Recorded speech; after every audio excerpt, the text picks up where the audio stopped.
Forza Horizon 5 is dead. I've lost interest, the community has woken up and is unhappy, and a handful of Playground Games studio developers have left. So what's going on? Now, after my prior video talking about the decline of FH5, I got a ton of angry comments. Not at me, but Forza.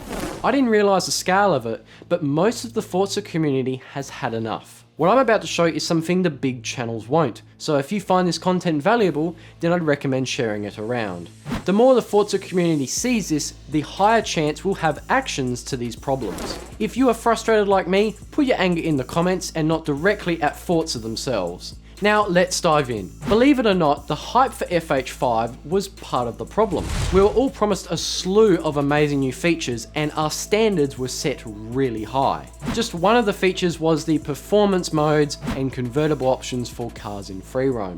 They made a massive deal out of it, but when it came to release, there were really only a handful of cars that actually had it. There was also monumental hype on the evolving world and the map itself, but when it came to release, we realised it was much barer than anticipated. With the evolving world, we generally see minor changes. These are also copied and pasted each year, for example with the Christmas update map. It's happened before and it'll happen again. Regarding the map, it mainly consists of sand dunes, rainforests and grasslands. Yes, the map is larger than FH4, but it is less populated. Back when everyone was playing FH4, the community said that the map felt dead, but there is a significant difference between FH4 and FH5. FH4's map felt like a real location, with each road having purpose to go to different landmarks, but with FH5, that is not the case. Instead, they usually take you on B roads to obscure locations. FH4's map feels like something that would be coherent in real life, but FH5's doesn't. At first, when I played FH5 and found all these B roads, I thought it was great. But after all this time, it's just frustrating. Now, there is a reason the map looks like this. Forza justified this prior to release, stating that the map was made in mind for the Eliminator. But when I heard that, I was concerned. Why would they make the map for a game mode that not all players use? Well, I was right to be concerned. The story mode also seemed really extensive when announced, but in reality, it took no time to complete it at all. All of them also have cringe dialogue, terrible animations, and useless progression. And don't get me started at online at launch, it was unplayable. And even now, it's still quite unoptimized. The Car Pass 2 included too many variations of cars we already have, and it also had the nerve to give us recycled cars from past games. Seriously guys, overall this game feels really unfinished. And what we were delivered is directly shown in player numbers and search analytics. So here, the Steam player charts show a massive spike at launch, followed by a drastic drop and plateau at around 6,000 to 10,000 players daily. Now let's look at FH4 on Steam. Look at this, it's much more consistent, having ups and downs each month. Sometimes player numbers increase due to the game being on sale. But at the same time, that can actually be said for FH5. Now, part of the reason we don't have the player number drop is because FH4 didn't release on Steam at the same time as it did on console in 2018. It's released here in March 2021. But what's this I spot? That peak is nearly at 10,000 players, but FH5's is just over 10k. To me, seeing the prior title, which doesn't get new content, perform almost the same as the new game is really alarming. And it doesn't end there. Looking at the Google Trends, we can see the sharp jump at release, then a sharp decline shortly after. It's consistently around 10 out of 100% in the search interest. Now look at FH4. It has a sharp rise at release and a hard dip right after. That's going to happen. But what is different is that the interest stayed vastly higher than FH5, even up to FH5's release time. This was hovering around 20 to 30% in the search interest. We can see that both search interest and player numbers are almost identical on these graphs. This is proof that FH4 kept a much higher player retention rate. Now, changing gears, I want to talk about YouTubers who primarily produce Forza content. When we first got info for FH5, the channels jumped on the info and made content on it. Hey, I'm guilty of it. I don't know the other creators' experiences at the time, but I can tell you mine. I decided to make videos on the car list as it was updated every few weeks, and the algorithm ran with it. I was getting the most consistent views I'd ever seen, and I thought, if these are the views I'm getting now, what am I going to get at release? Oh, how wrong was I?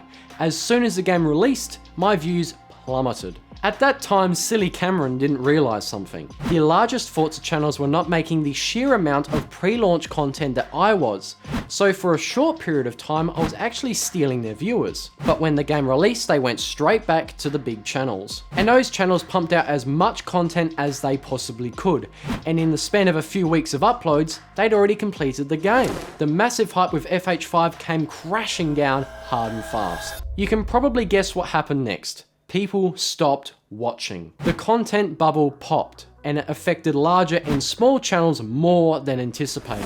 Here's some proof of that. I'm going to show you analytics from Forza YouTubers over the last few years. So the first I'm showing is Dubs. He's currently got 388,000 subscribers. Look at that spike in November 2021.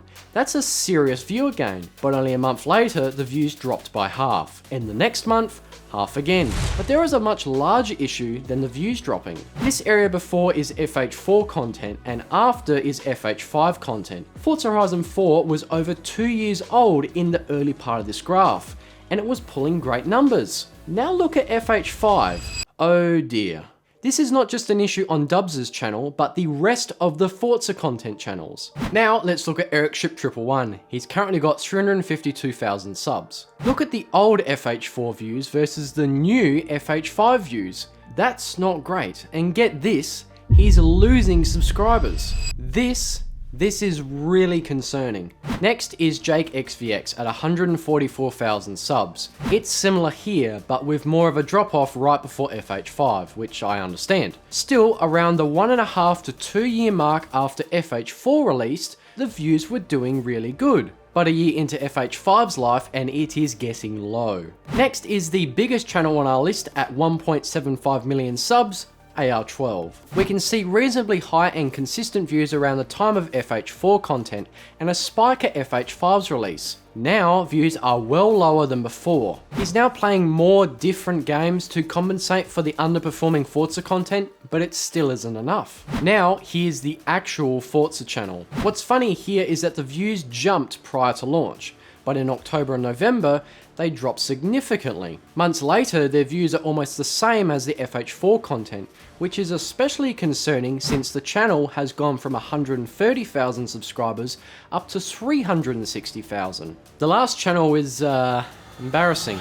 It's mine. In early 2021, with just FH4 content, I got the highest number of views I'd ever seen. I did well with FH5 news, but right after November, my channel dove real hard.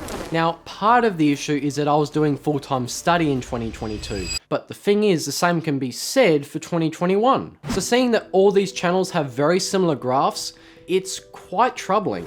So why is this happening? Well, really, it's because the core game does not have substantial content. Really, FH5 feels like a game with quantity over quality, but there isn't much quantity. As I said prior, it takes no time to beat it. And the same issue happened with the Hot Wheels expansion. People were super hyped for it, but after a week, everyone had completed the content, so there was no reason to return. The progression system in it was awesome, but it was still way too short. So what we are seeing is a core game with little to do and weekly content to try and keep it fresh. But as I stated in my last video, the festival playlist is doing a terrible job. It barely gives you any incentive to complete it, especially since you are getting primarily recycled vehicles and features from past titles. It's also getting less new cars each month than what FH4 introduced. Now, if you want to see my video diving into the festival playlist issue, check out this card annotation up here, or check our link in the description. Now, after making that video, it made me think, where else are people posting annoyed comments? As you'd expect, it's on YouTube, Twitter, Reddit, the Forza forums, but what is to my surprise is it's also on the GT Planet forum. I've used this forum many times to gather info on car leaks for videos, and at that time there was little criticism of FH5, but now that's the opposite. People are worried, so much to think that this could be the last ever Horizon game. I don't think that, but anything's possible. Currently, this issue shows that the developers don't want to make drastic changes, or even the higher ups do not want them to. But really, what we need is a reinvention of the wheel, and currently, they're not doing it. What's really ironic is that Forza has created a suggestion tab page for Forza Horizon 5, where people can share their ideas. But are those ideas being implemented? Nope. Like, look at this. 2 cars in photo mode? That's an awesome idea. I've wanted that since FH1, but I bet we won't get it. Another great one is player-made championships. Seriously, why isn't this in the game already? There's much more like this, but I feel that these suggestions just won't make it into the game. Something stupidly simple like adding the gear shift animation to the Mark IV Supra would be awesome. But guess what? That's never gonna happen. How do I know this? It's due to a Forza support page called FH5 Won't Fix or By Design. This contains issues on the game that are actually intended or ones they won't bother fixing. Here is the missing gear shift animation for the Mark IV Supra. Now, because it's included, it means we will never get it fixed.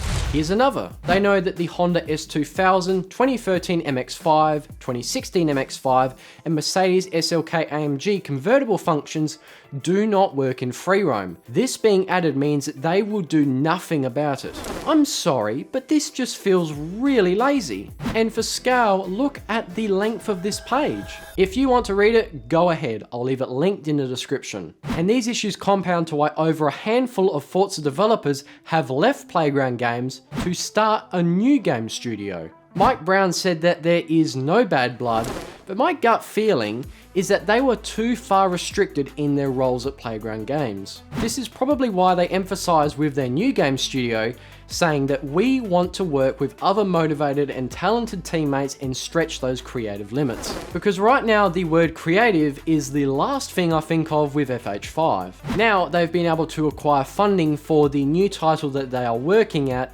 with Maverick Games. This tells me that Mike Brown's reasoning to leaving is more than justified. But what surprises me is that he was able to get a handful of developers from Playground Games to join him. It's a risk, but I'm guessing from their eyes, a calculated one. Now there are 3 ways that this could go for Playground Games, with 2 having dire consequences. The first is new developers join and we see creativity not seen in the Forza franchise for a long time, and generally a massive improvement. The second is that new developers come in and we don't see any drastic changes, which is actually a bad scenario. The third and worst scenario is that new developers join and with it the wrong creative decisions.